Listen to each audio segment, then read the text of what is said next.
खूबसूरत से छोटे छोटे फूलों वाली एक बेल, कभी लाल रंग में, कभी गुलाबी रंग में या फिर कभी सफ़ेद रंग में।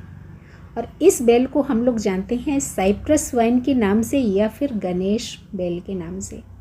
पर मेरी इस गणेश बेल में दो बातें बहुत ख़ास हैं, वो दोनों बातें आपसे शेयर करूंगी और साथ ही साथ जानेंगे इसकी रख रखाव की पूरी जानकारी। नमस्कार, वेस्टी पर आप सभी का ढेर सारा स्वागत करती है मेरी बगिया की यही खूबसूरत सी गणेश बेल।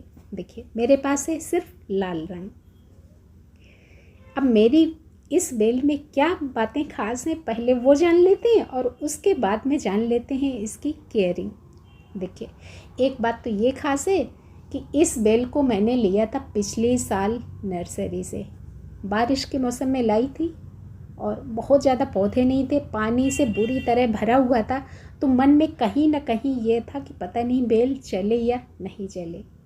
लाई, पर एक हफ्ते के बाद इस बेल का राम नाम सत्य हो गया और एक भी बीज में हार्वेस्ट नहीं कर पाई थी। तो मैं सोच रही थी बेल मेरी ख़त्म हो गई, पर उसी एक हफ्ते के दौरान न जाने इस बेल से बीज कब इस बास्केट में टपका और इस सीजन में ना अपने आप इस बेल ने जन्म ले लिया। मुझे नहीं पता है कि उसी बेल का बीज है या चिड़ियों ने कहीं से डाल दिया, मुझे कुछ भी नहीं पता है।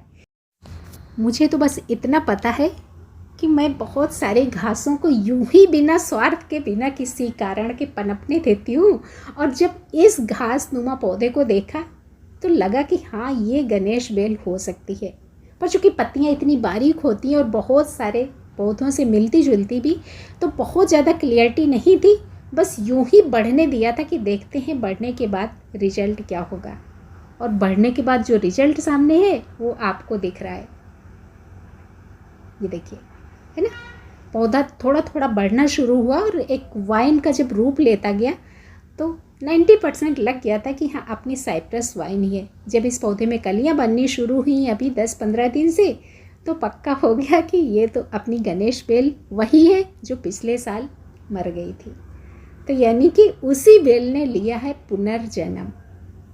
दूसरी खास बात ये है कि ये बास्केट थी मेरी टेंगल हार्ट की। इस बास्केट में लगा था टेंगल हार्ट और देखिए इसी पे इस बेल ने चढ़ना शुरू कर दिया। पर चूँकि पहले तो मैं कन्फ्यूजन में थी कि साइप्रस वाइन है या नहीं है और इस वाइन को उखाड़ के मैं दोबारा से इसको खोना नहीं चाहती थी, तो मैंने इसी बास्केट में बस पनपने दिया।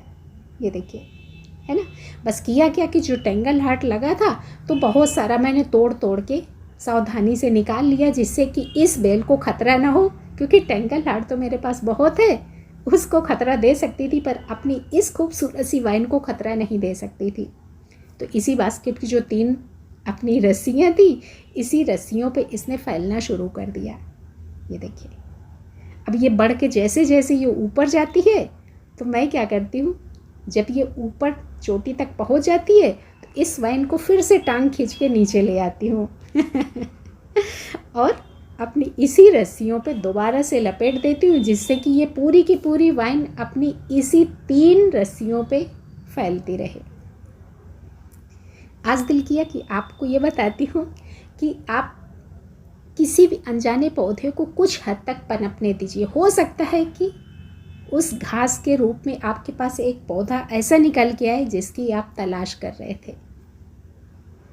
रख रखाव बहुत ज़्यादा कठिन नहीं है। सिर्फ इस पौधे की एक ही रिक्वायरमेंट होती है कि कम से कम 4 घंटे की तो इसको धूप मिले।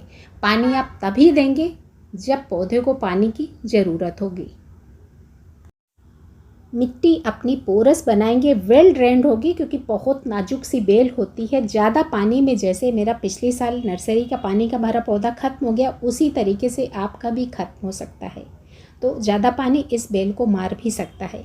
खाद की बहुत ज़्यादा ज़रूरत होती नहीं है। जब तक आप अपना किचन वेस्ट कंपोस्ट या वर्मी कंपोस्ट जो भी इस्तेमाल करते हैं, वो जब अभी फूलों का मौसम है तो 10-15 दिन में थोड़ी थोड़ी देते जाइए बस। और बहुत ज़्यादा ये खाद आपसे मांगता भी नहीं है। अब ये अपनी पुनर्जन्म लेने वाली बेल अगर आपको अच्छी लगी हो तो लाइक करिए, ना अच्छी लगी हो तो डिसलाइक ही कर दीजिए, क्योंकि लाइक तो आप करना भूल जाते हैं ना। परिवार से जुड़ना चाहते हैं तो बेल आइकन भी दबा दीजिए और इंतज़ार करिए किसी अगले वीडियो का। धन्यवाद।